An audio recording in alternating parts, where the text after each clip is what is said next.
저는 레위기서에 이어서 히브리서를 통해서 레위기에서 말씀했던 대제사, 또 매일 속죄제를 1년에 한 차례씩 속죄제를 진행으로 인해서 죄를 용서받던 이스라엘 백성들, 그들에게 이제 대제사장으로 오신 예수님으로 인하여서 예수님이 단번에 자신을 희생제물로 드림으로 인하여 우리의 죄가 구속되었다 하는 내용이 히브리서에 흐르고 있는 전체의 주제입니다. 그래서 레위기서를 이어서 히브리서 말씀을 함께 보고 있습니다. 오늘은 히브리서 1장 1절 2절 말씀을 통해서 하나님의 아들의 오심이라는 제목으로 하나님의 말씀을 나눠보고자 합니다. 2절에 보니까 이 모든 날 마지막에는 아들을 통하여 우리에게 말씀하셨으니 이 아들을 만유의 상속자로 세우시고 또 그로 말미암아 모든 세계를 지으셨느니라, 이렇게 말씀하고 있습니다. 1절에 보니까 옛적의 선지자를 통해서 말씀하셨다. 선지자를 통해서 말씀하셨죠. 돌이켜라. 주님 앞에 말씀에 순종하고 주님 앞에 돌아오면 너희가 복을 받을 것이지만 돌아오지 않으면 저주를 받을 것이다 라는 말씀을 계속 말씀하셨던 그 하나님께서 이 모든 날 마지막에는 누구를 통해서 말씀하셨다고요? 아들을 통해서 말씀하셨다, 이렇게 말하고 있습니다. 제가 사진 2장, 3장을 첨부했는데 한번 첫 번째 사진 한번 보도록 하겠습니다. Taking Chance라고 하는 그러한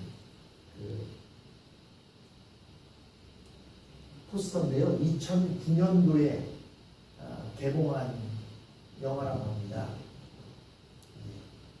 케빈이라고 하는 그 군인 이등병이 이라크에서 전사했는데 전사한 이등병을 이제 데려오기 위해서 군부에 오기 위한 그런 내용들이 기록된 영화가 저거라고 합니다. 저도 보지는 못했는데 한번 기회가 있으면 한번 보려고 합니다. 두 번째 영화의 내용이 있습니다. 더 메신저라고 하는 영화인데요. 이것도 마찬가지로 2009년도에 개봉한 영화인데 이라크 전쟁에 나갔다 돌아온 2명의 군인 장교들이 메신저가 되었다라는 내용입니다. 무슨 메신저가 되었겠어요? 다음 장 보시겠습니다. 이런 메신저가 되었습니다. 이게 무슨 내용 같습니까?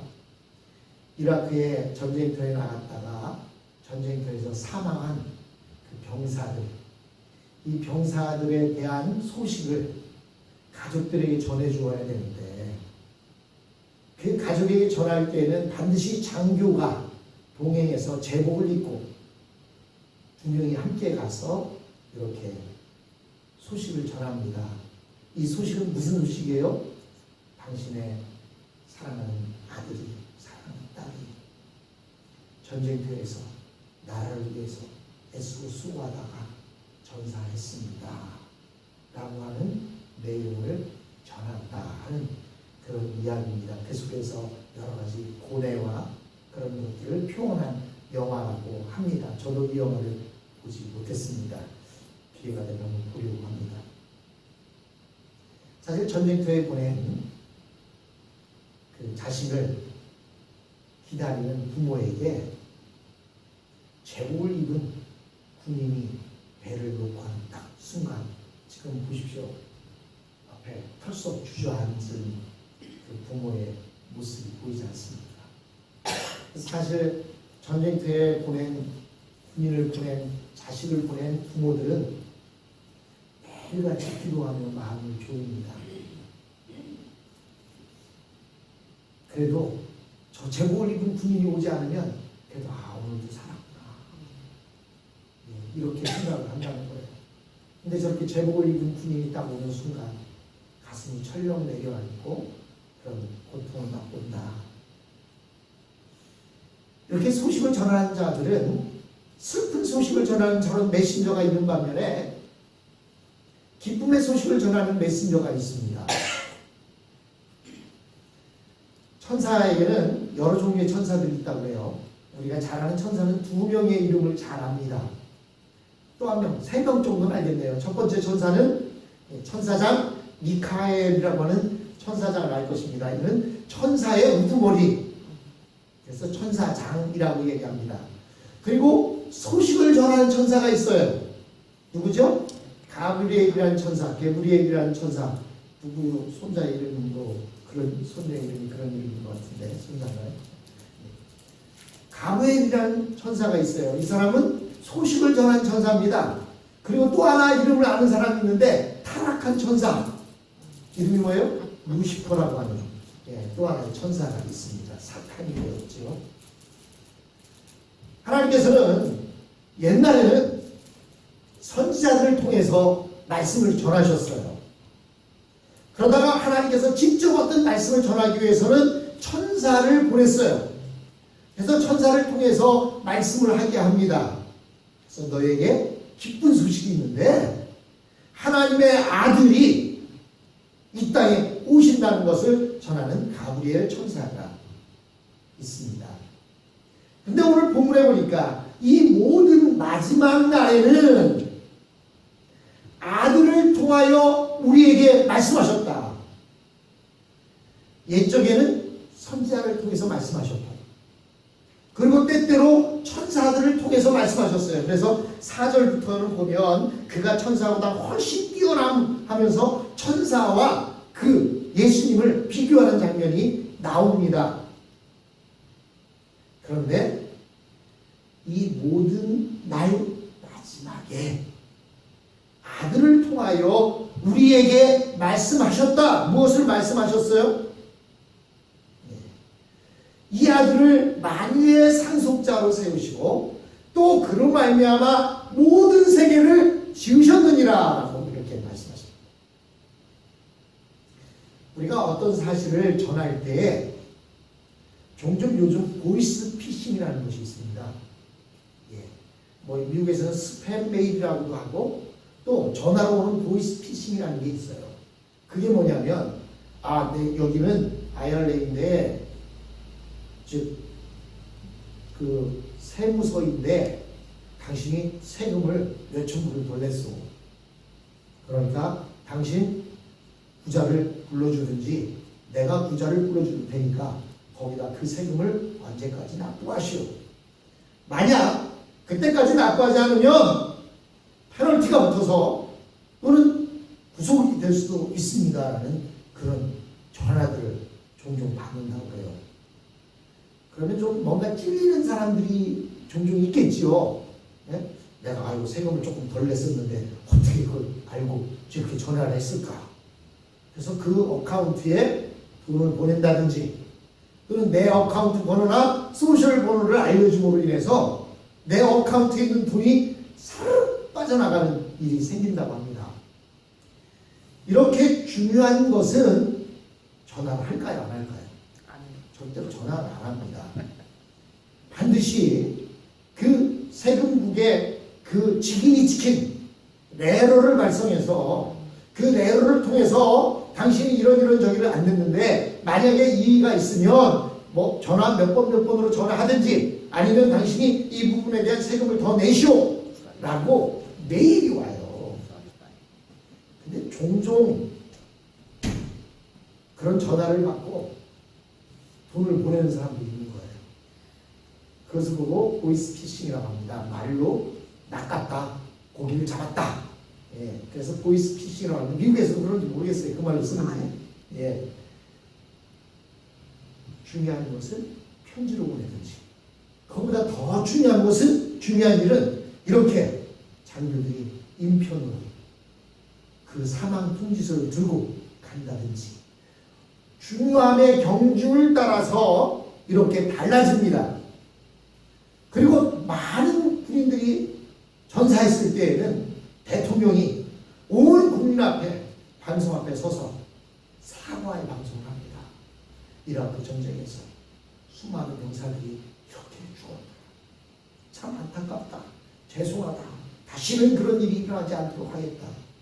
사실 대통령이 죽인 건 아니지 않습니까? 하지만 국민을 대표해서 사과도 하고 또 그런 일이 재발하지 않도록 방지하겠다라고 하는 이야기들을 하게 됩니다.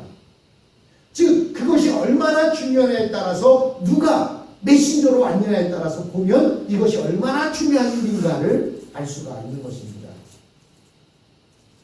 아들을 전쟁터에 내버렸는데 어떤 사람이 문을 똑똑 놓고 하면서 하는 얘기가 당신 아들이 전쟁터에서 총에 맞아갖고 한쪽 다리가 잘리는 사고가 당했는데 그 아들에게 유인문에 돈을 보내야 되는데 돈 좀 주시오.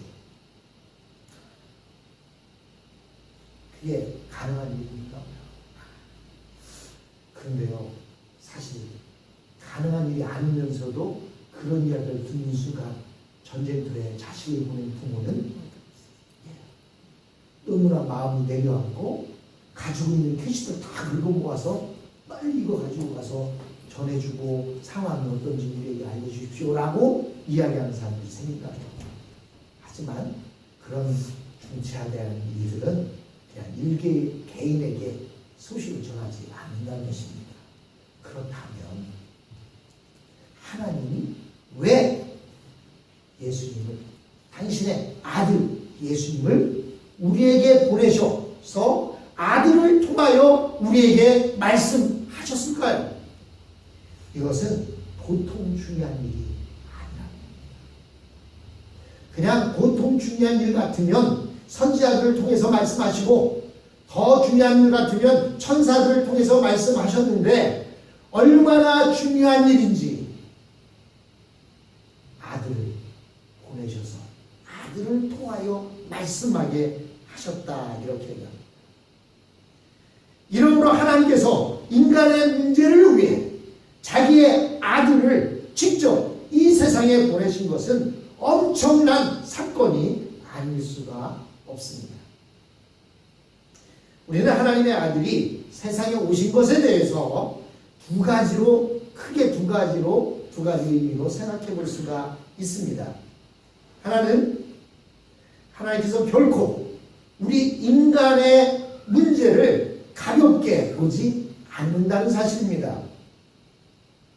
하나님께서 인간의 문제를 조금이라도 가볍게 생각하셨다면 굳이 자신의 아들을 직접 이 세상에 보내실 필요가 없었을 것입니다.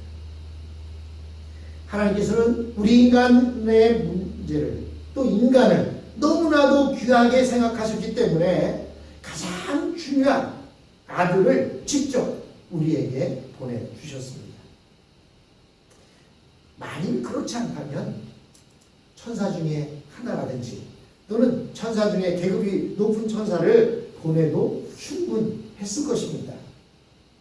또 다른 하나는 죄 문제가 인간의 생명에 결정적인 영향을 끼친다라는 것을 보여줍니다. 만일 죄 문제가 쉽게 해결될 수 있는 것이었다면 편지 한 장이나 전화 한 통화로도 충분히 해결되었을 것입니다. 그러나 하나님의 아들이 육신을 입고 직접 오셔서 당신의 육성으로 하나님의 뜻을 들려준 것은 인간의 죄 문제가 바로 생명과 직결되는 가장 중요한 문제라는 것을 우리들에게 보여주고 있습니다. 생명도 일시적인 생명이 아니라 영원한 생명을 결정하는 가장 중요한 문제라는 사실을 우리들에게 보여주고 있습니다. 하나님의 아들이 직접 오셔서 육성으로 하나님의 뜻을 전하는 것은 하나님께서 우리 인간에게 하시는 메시지 전달 방식 중에 최고의 방법을 택하신 것입니다. 아까 말씀드렸죠? 첫 번째는 무슨 레터를 보낸다든지 또는 어떤 사람을 보낸다든지 결국에 안 되면 가장 높은 사람이 와서 하듯이 하나님께서는 최고의 방법을 택하셨는데 그 방법이 뭐라고요? 바로 예수님을 이 땅에 보내신 것입니다.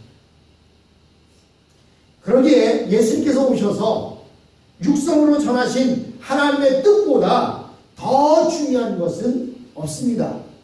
예수님의 말씀보다 더 위에 있는 것은 없어요. 왜냐? 예수님은 하나님을 대신해서 이 땅에 오셔서 직접 말씀하셨기 때문입니다. 이것은 최종적이고도 완전하신 하나님의 뜻입니다.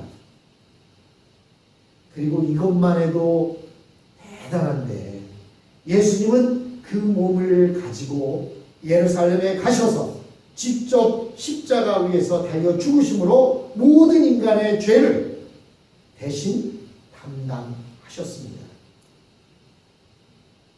오늘 성경은 아들에 대하여 이와 같이 말씀하고 있습니다. 이 아들을 만유의 후사로 세우시고 또 저로 말미암아 모든 세계를 지으셨느니라.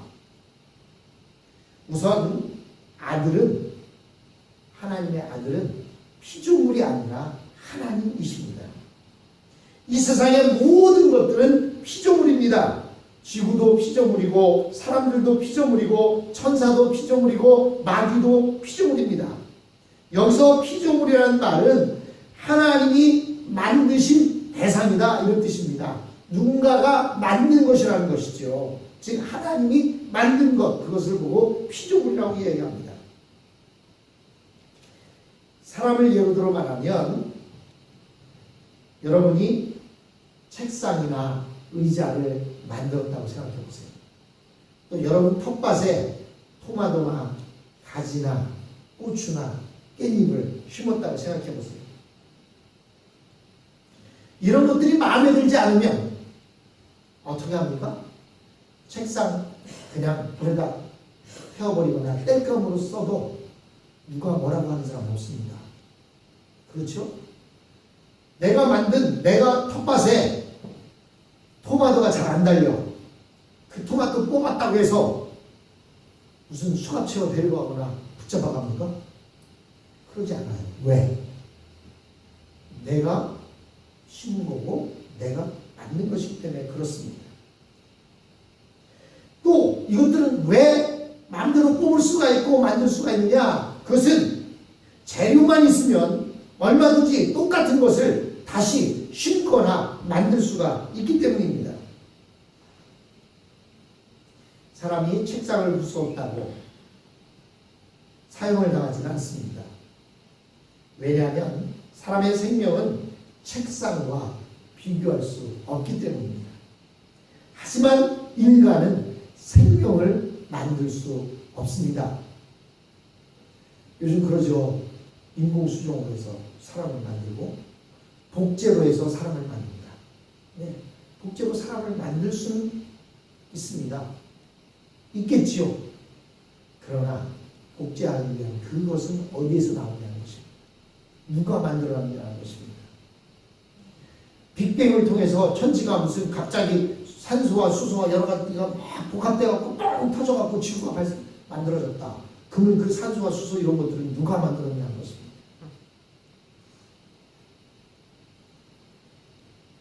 인간은 생명을 만들 수 없습니다. 이것은 하나님이 주신 것입니다. 마찬가지로 예수 그리스도는 피조물이 아닙니다. 우리 인간이나 천사들과는 본질적으로 다른 분이십니다. 우주의 모든 것을 다 합쳐도 예수님과는 바꿀 수가 없습니다. 여러분 누가 뭐 재산 많이 준다고 해서 여러분 자식을 재산과 바꿀 수 있겠습니까? 아무리 많이 준다고 해도 내 자식을 바꾸지 않죠. 마찬가지입니다. 하나님은 하나님의 아들을 이 우주 만물 모든 것을 다 준다고 해도 그것으로 바꿀 수가 없습니다. 사실 하나님께서는 우리 인간들에 대해서 이런 관심을 가질 필요가 없으십니다. 인간은 하나님 앞에서 개미나 마찬가지로 피조물일 따름입니다. 그런데 하나님께서는 우리를 너무나 사랑하셨기에 아무 가치 없는 우리를 살리기 위해 당신의 아들과 바꾸기로 작정하셨습니다. 이 아들을 만유의 후사로 세웠다 이렇게 말씀하고 있는데 여기서 후사라는 말은 상속자다 이런 말입니다. 여러분들도 이렇게 재산이 있을 때 유산이라든지 이런 것을 누구에게 주겠습니다 하고 의를 작성하면 그 사람에게 주게 되어 있지 않습니까? 후사라는 얘기는 바로 그런 얘기입니다. 하나님께서는 그 아들을 언제 만물의 주인으로 삼으셨는지, 피조물의 주인으로 삼으셨는지는 여러 가지 견해가 있어요. 어떤 학자들은 창조 전에 만유의 후사로 세우셨다 이렇게 이야기하는 사람들이 있고요. 또 어떤 학자들은 육신으로 오셨다가 죽으셨다 부활하셔서 하늘에 올라갔을 때에 만유의 후사로 삼았다라고 하는 견해 차이가 있습니다. 그러나 그것은 신학자들의 이야기고요. 우리는 하나님께서 만유의 후사를 세우셨다라는 자체가 너무나 중요합니다. 즉 하나님의 영원한 뜻 가운데 하나님의 아들을 모든 피조세계의 주인으로 정하셨다라고 성경은 말하고 있습니다. 저로 말미암아 모든 세계를 지으셨다. 여기서 말미암는다라는 얘기는요, 함께 했다는 의미입니다. 영어로 with라는 뜻이에요. 하나님이 저로 말미암아 이 얘기는 저와 함께 모든 세계를 지으셨다. 즉 아들과 함께 모든 세계를 지으셨다라는 뜻입니다. 어떤 집에서 아버지가 아들을 너무나 좋아해서 놀이터를 만들어주고 장난감을 만들어 주었습니다. 그런데요, 혼자 만든 것이 아니라 아들을 불러다가 아들과 옆에 앉혀놓고, 사실 아들이 있으면 그런 거 만드는데 더 귀찮고 거리적거릴 수도 있지만 그 아버지는 아들과 함께 놀이기구들을 만듭니다. 왜 그래요? 이건 너 거고 너와 내가 함께 만든 거야. 사실 아들이 한 일이라고는 만드는 거 이리저리 방해나 하고 회방한 것 뿐이겠지만 그래도 아버지는 함께 만들었다고 이야기를 하지 않습니까? 그것은 왜 그래요? 그만큼 그 놀이터나 놀이기구가 그렇게 그 아들에게 있어서 중요하기 때문이었습니다. 그 집에 장난감이 있고 놀이터가 있는 것은 놀이터가 좋고 장난감이 주어서가 아니에요. 왜 놀이터를 만들고 왜 장난감을 만들거나 사줍니까?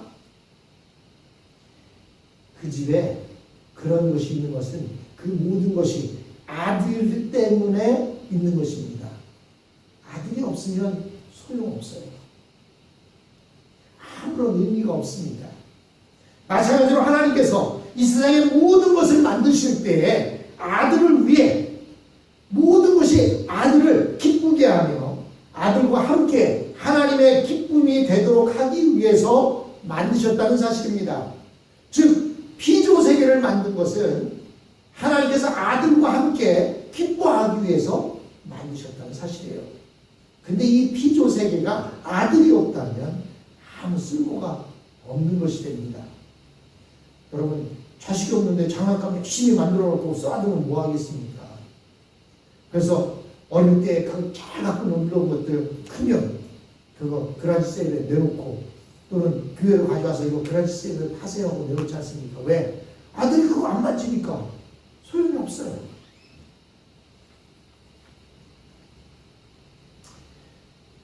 그런데 이렇게 하나님께서 믿었던 인간들이 하나님을 대적하고 타락해 버렸습니다. 물론 하나님께서는 인간들을 다 멸망시키시고 다시 만들면 될 것입니다. 그런데 문제는 다시 만든 인간들이 또 타락하지 않는다라고 하는 그런 보장이 있냐는 것입니다. 인간은 불완전한 존재이기 때문에 타락하게 되어 있어요. 우리가 아무리 은혜 많이 받고 막 기쁨이 충만해서 얼굴이 빨개지고 입에서는 찬양이 흘러넘치고 그냥 누가 옆에서 꼬집어도 그냥 해 웃을 것 같은 사람도 집에 가서 바닥에 어지러져 있는 그런 것들이나 또는 설거지 안 되어 있는 이런 모습을 보면 갑자기 확 나지 않습니까? 왜 그래요? 그냥 불안정한 존재라 그래요. 그런데 이 인간을 다 쓸어버리고, 사실 하나님께서 그렇게 한 적 있잖아요. 예? 노아 시대 때 하나님께서 노아의 식구만 놔두고 다 쓸어버렸잖아요. 그런데 죄가 없어졌습니까? 네? 그의 아들들이, 예? 아들부터가 벌써 죄를 짓잖아요. 술 취해서 잠들어 있는 그 아버지의 모습을 보면서 이 아들이 쭉 그렇게 나오지 않습니까? 그래서 하나님께서는 우리 인간을 다 쓸어버리는 것이 아니라 이 인간의 문제를 두고 고민하시면서 무엇을 하십니까? 바로 인간을 너무나 사랑하시기 때문에 이들을 모두 멸망시키지 않고 아들이 그 모든 책임을 다 지기로 이렇게 결정을 한 것입니다. 그래서 하나님께서는 아들을 인간의 모습을 입고 이 땅에 오시게 하시고 그의 육성으로 말씀하게 하시고 심지어는 그를 예루살렘에 올라가서 십자가를 지고 골고다 언덕에 올라가 십자가에 달려 죽게 하시고 그래서 그 예수님을 믿기만 하면 구원을 얻을 수 있도록 예수님께서 안전장치를 만들어 주셨다는 사실입니다. 하나님의 아들이 이 땅에 오신 이유는 무엇입니까? 바로 하나님의 인간에 대한 사랑의 표현이며 또한 죄라는 것이 얼마나 무거운 것인가, 무서운 것인가를 우리에게 말씀하시고 예수님을 믿기만 하면 구원받는다라는 사실을 전하기 위해서 이 땅에 오셨습니다. 같이 기도합니다.